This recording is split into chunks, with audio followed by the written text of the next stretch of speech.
Do you really want to stay here? Like, do you really want to stay here? I'm not in the video. I can put you somewhere else where you can see me, please. Oh, we're in the video? Yes.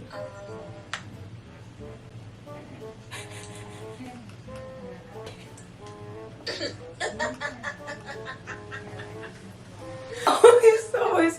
Yes, you're in the video. Oh, we're in the video? I hate it here. Like, my friends are torturing me. Oh my god. I'm gonna shit myself, seriously. I don't know what I'm saying, actually. I really don't. I'm just nervous. Why are you nervous? Cause I'm so. First of all, what did you just say? And then you called me a cocksucker. Oh no, I definitely did say that. Oh, vibes. Hey, it's me.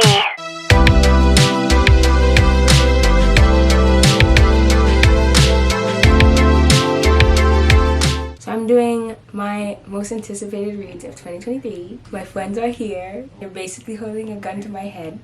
So I have about, including series, I have 14 books altogether. The first one is Holding Back the Years by Kasha Thompson. I don't know if I'm saying it right. I'm so sorry from that. I got this for my birthday. Robin gave this to me.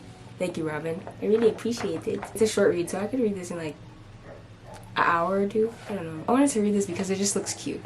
It's like a romance. She's a writer. What is he though? So she's a writer with financial issues and a failed relationship. God damn. Okay. And they have a one-night stand. I feel like I'm relearning what this is about. This might have to get read in like either really soon or April. Yeah, it's giving that. How many pages is it? 160 pages. I can read this right after I finish the other book. The next one is a series. It's the Suit series. It's actually written by somebody that I knew when I first started book talk. And I wanted to read it because I wanted to get into mafia. This is a mafia related book. Yes. This is the first one. The second one I have on my phone as an ARC because it didn't come out yet. You should go get it. Link in bio. First of all, look at the fucking cover. It's about this girl. She's born into mafia, and I think she has to she has to marry, as always. All mafia books are just like that. There's this girl, she has problems. Her family has problems with another mafia, whatever. Anyway, she has to get married. I cannot imagine being a fucking female in the mafia being forced to get married. No, I'm not doing it. You're not gonna make me. An old ass man? Imagine marrying an old ass man. Sorry, no, I can't do it. I would never be able to. I want to read this. I think I'm going to read this and then the second book since it's an ARC. And I think it's coming out this month. She didn't give me a specific date. She just said this month. Oh my gosh. I was supposed to read this last year, right? I didn't get to do that. Why? We're not going to get into it. Legendborn. Get into it. Black female main character. Duh. That's why I want to read it. Well, that and because it kind of just sounds interesting. I'm not a fantasy person at all. But this shit sounds good as fuck. I'm gonna read it. I keep seeing everybody talk about it on TikTok, especially Bloodmark, which is my second most anticipated read. Look at this fucking cover. I think it's the covers, honestly. I'm not gonna lie. The only thing I hate about this is why the fuck is one bigger than the other? Like, why? What is that about? I'm gonna read these two. They're thick as shit. I feel like I cannot read. First of all, I really don't read other books when I'm reading one. Like, I don't read more than one book at a time. I can't do that. My mind can't do it. I'm actually fucking stupid when I read more than one at a time. I can't do it. No. Her mom dies in this one, and I think she's just trying to find out, like, about her family and and why all these things are happening to her, where her powers are coming from. This one, I really don't know. I just think it's a continuation of what happened last, and I don't know what happened last because I didn't read the first one. I heard this one was even better than the first one. I think she actually uses her powers in this one, if I'm not mistaken. Yeah, she's learning how to control them. There we go. So I'm gonna read this, and I think there's an end to the little triangle that's in the first one. I also am kind of intrigued with the romance in both of these books. I'm excited. So let's see how that goes. Yeah. These two. I'm gonna read these they look so intriguing. It's something about the covers, bro. I will judge a book by its cover. I'm sorry. This shit is fire. It's a Beauty and the Beast retelling. Yeah, a Beauty and the Beast retelling. You gotta do retellings right. I can't read them if they're not done right. I've read like 3 or 4 other retellings and they're just mainly about sex, and I don't want to read just about that. Like, no. This one I heard was better than the first one. It's thick as shit, and I think it only gets thicker throughout the whole series. This is another series that I might have to just like, I don't know. I need to buckle down and read this shit in one sitting because I cannot commit to this big ass thing for days. I feel like I'm just gonna be dragging it along after that. I can't. I think that's why I stopped reading the other one, because I just wasn't mentally prepared to read that in one sitting. I just couldn't do it. This series right here is confusing as shit because nobody knows what this is. Like, they're not telling me what this is about, and that is the only thing that bothers me about this whole entire series. Because, like, I know it's a romance, right? But what else is so intriguing about this book? Like, I really just don't understand how it's so good, but nobody, and nobody, I mean, like, nobody will tell me why this is so good. It's the Ravenhood series. I just don't understand what the big deal is, and I want to know so bad. I want to know so bad, but I also want to know the gist of it before I go into it, and I can't because nobody will tell me. Or even if I go on TikTok, you will never see a video about what it's about. They're always like, oh, you just have to read. Bitch, fair, but can you tell me, like, secrets and lies? Wow. Great. What else? Like, this is not telling me shit. But I want to read it. I don't care. I'm gonna read it. I think I'm gonna read it in the fall. Don't hold me to that because I'll probably get in the mood where I probably just read it during any time of the year. I don't know if I could read this in the spring. It doesn't feel right. It doesn't feel right to read this in the spring. So these 3 books. I love the cover. Finish Line, Exodus, and Flock. Oh, this big ass case. Thank you, Kyla. Fuck her. She gave this to me for Christmas because she's a great human. I talk about these movies so much because they're my shit. And you know, I will literally watch I've watched this whole series about 10 times in the span of like 3 months last year. I never get tired of it. I know it word for word. It's kind of sad. It's kind of scary. But I love this series and I want to read it. I heard the books were better than the movies. They always say that. It's Twilight, New Moon, Eclipse, Breaking Dawn, part 1 and 2 in one book, right? Yes. And then Midnight Sun. Why is Midnight Sun so big? It's just Edward's point of view from Twilight. So what? Twilight? Midnight Sun. Make it make sense. Why is it so big? Alright, vibes. This is Twilight. This is New Moon. Eclipse. I don't really understand how this is, like, what's so significant about. Okay, this one makes sense to me. This is Breaking Dawn. They literally were putting this on their honeymoon. Then it's Midnight Sun, and this is supposed to be last. The short second life of Bree Tanner. Nobody knows about this one. Remember in the movie Eclipse, that girl who got killed at the end of the movie when they were gonna take her in and help her learn, train her and all that stuff? Yeah. This is her book. Now this book intrigues me because I genuinely want to know why out of all those other newborn fucking vampires was she the one who got a book. Like, what's so significant? Like, I genuinely want to know why she's so important, why she's so interesting. That's really it. I'm really, like, this one out of all of them I'm really intrigued because why does she get a book? Are they gonna tell me like what her life was before? Or is this as soon as she what? No, I think this is after she like turns. It's kind of fucked up. First on my phone. Or my Kindle, I should say. Me Kindle the Kindle. I'm a Kindle girly now. I used to hate them too. I had a fire, but that shit, ow bitch. That shit, this battery life is crazy. 6 days. I just charged it today. I could have kept going, but I needed that shit to be at 100. So the next one is Real. You know, I was really excited to read this, right? Because, you know, Kennedy Ryan. My friend here, Courtney, she read it.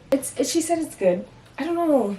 But then she said like she She still had like, what, you had how many pages, Courtney? How many pages in were you like, I don't understand what else is supposed to happen? Oh, I was like easily like 250. How many pages are there? Like 500. What? Well, I remember I'm on like my iPad, so I think it's like 437, like an actual hardcover. It's See, good though, 10 out of 10. it's good? 10 out of 10? You finished it? Almost. Oh. I don't know, like I want to, but I don't want it to drag that long. Like I don't think I could wait. Like, I don't know. I really want to read it because I think it's good. I think, honestly, what's his name? Canon? Yeah. He's the plot for me. Okay? Kennedy can write nice, fine, black chocolate men, okay? But like, I don't know. No, I definitely want to read it. I just don't know when I'm going to read it. Sometime soon. The next one though, Weight of Blood by Tiffany D. Jackson. First of all, I'll put the cover on the fucking screen. The cover, fire. The reason why I want to read this book is because I don't know if you know Carrie. A lot of people know what Carrie is. That movie I watched when I was a kid, but this book is supposed to be like the black version to Carrie, and that sounds so good. First of all, for a black author wrote it. She's a black female main character. I don't know, I feel like this is just gonna hit different. Like, what is she, a black witch or something? Yo, this is just gonna eat. I just know it's gonna eat. Author Tiffany D. Jackson ramps up the horror and tackles America's history and legacy of racism in a YA novel, following a biracial teenager as her, Georgia high school hosts its first integrated prom. When Springville residents, at least the ones still alive, are questioned about what happened at prom night, they all have the same explanation. Maddie did it. An outcast at her small town Georgia high school, Madison, Washington, has always been a teasing target for bullies, and she's dealt with it because she has more pressing problems to manage. Until the morning, a surprise rainstorm reveals her most closely kept secret. Maddie is biracial. That's a secret? Vibes. She has been passing for her white and whoa, wait, so she's just time out. So is she just like white? Like, is her like skin white? Because that's the only thing like that makes sense. She has been passing for her white she has been passing for her white entire life. That's literally what it says. Why does it say that? I hope whatever happens at that prom,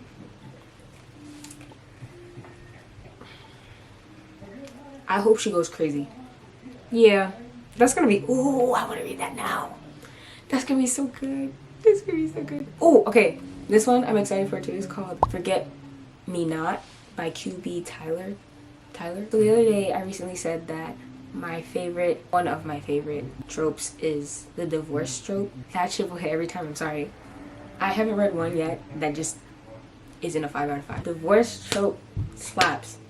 It's a great mixture of sadness, happiness, maybe, if you get a good ending. And then the love in those books are crazy crack cocaine. Anyway, it's about, I believe, this couple who gets divorced. This guy gets into an accident. The ex-husband gets into an accident. They haven't been together for a while, but when he gets into that accident, he forgets that they were ever divorced. And the girl is just confused. She kind of misses that relationship, I guess. So she doesn't know if she should like go along with it or just tell him straight up that, like, how could you forget, we're divorced for a reason. I could not imagine being her, having to relive that whole divorce or having to relive before that. No. Full tilt. This is long overdue. I was supposed to read this. I was supposed to read this when I first started book talk. Why hasn't my ass done it? Because I'm tired of crying. That's why. I cannot. I don't know when I'm gonna start reading sad ass books again, but I'm genuinely scarred from all the ones that I read already. This sounds like 1,000 boy kisses to me, because I know already the guy is sick. She's a rock star. They meet, they fall in love. It doesn't end well. You would think that me knowing that he is going to die at the end would save me the heartache, but it won't. It never does. And everybody who reads this, I have never seen one person smile through this shit. Like, this shit, it's traumatizing to see other people cry. Now I understand why you don't read the books that I cried for. I know I scarred one of you. I don't know if I scarred you, Courtney. I know I scarred Kayla. She was like, bro, because I called Kayla after reading 1,000 Boy Kisses, and I was literally like, I couldn't breathe. Like, that shit hurt so bad. Now I understand why they do that, because when I see other people talk about this book, yeah, it's like, I'm ready. As soon as I get to the freaking cover, I'm like, nah, I cannot do it. Like, I'm too scared, but I really, really want to. Which one did I, like, which one was I crying about, or told you that was so sad that you just didn't want to read it? It ends with us, 1,000 Boy Kisses, but I clowned you for it. So I was like, oh my god, title ill. You were sobbing, so I was like, I don't know if I want to do that. It ends with us, that's why I won't read it. I will not read that book because of you. No, that shit hurt my feelings. That shit hurt. I tried to explain it to her and my mom one time, and I couldn't. I couldn't, because I was just, it's so much. You know how you said you were like sobbing because you were thinking about other factors? That's what it was. Like, I was thinking about real life events, and then I was also thinking about, like, that's just, it's just, bro. No, I could could not. not. Enough for me. I want no parts. So this is Courtney's favorite. Things we hide. Now, I'm not gonna lie to you. I did not care about the couple that is being talked about, but I feel like I need to read it, because Lucy's score, 8 up. Things we never got over. I'm sorry. That was the most, I think it was wholesome. I think it was a wholesome, cute, not little, but I'm gonna say it anyway, cute little read. Shit was thick as hell. The whole small town romance jig. Yeah. This is about his brother. I think that's why, because I didn't like his brother in the first one. I feel like I'm gonna give it a try, only because I feel like, you know how people say, like, a character in their own book sometimes hits better than being in somebody else's, or vice versa. I hope it's like that, because I really could not stand his ass in Things We Never Got Over. He's annoying. It's about him and, what's her name? I was about to say Sloane. Yeah, anyway, it's about Nash, the brother of Knox. Fine ass Knox. Chapter 23. Ooh. You didn't hear it from me. Nah, you did. You did hear it from me. Yeah. Chapter 20 motherfucking 3. I think this is the last one. Addicted series and the Calloway sisters. I already know what order to read them in. It's all about having the mental to want to start them, and when I want to start them. I literally could start, I think I'll start them at any time. I don't think it really matters. Wait, so are all of them addicted to something and it's different friends? Like, for each book? That's what I feel like I'm getting at here. I don't think so, but I actually have no idea. I know the first one, they both have, like, different vices that tear them away from, like, other responsibilities. Mm-hmm. So it's like a fake dating trope. Oh, they fake date? Well, yeah. Because I know they're, like, friends with... They're friends. Like, they start off as friends, but they fake date because, well, in their parents' eyes, they kind of have to because of their vices. I know she's addicted to sex and he's addicted to what? Alcohol? Or is it pills? Okay, alcohol. I feel like I would like it. See, now, I don't know what the rest of them... Yes, yeah, I didn't get that part when you got the first one. Like, because I heard it was good. I heard they were really good, right? There's also so many. There is so... Bro, that's what's really killing me. Like, it's nice and all to have a whole series. Why is there, like, literally 50 million of these freaking books? I better be intrigued. The first one's good. You'll like the first one. Okay. Those were my most anticipated reads. Featuring Courtney and Kayla, even though Kayla's a fucking deadbeat. And Courtney, you know, Courtney's, you know, vibing on TikTok. I'm talking so much shit and she hasn't shown up yet. She had so much to say about me recording this video though. But nothing to fucking say when I call her a deadbeat. Is she even there? She gonna beat my ass, it's fine. Anyway, I hope you like this video. I hope you enjoyed it. Share, like, comment, and subscribe. So do it. I will find you if you don't. Yeah! Hi!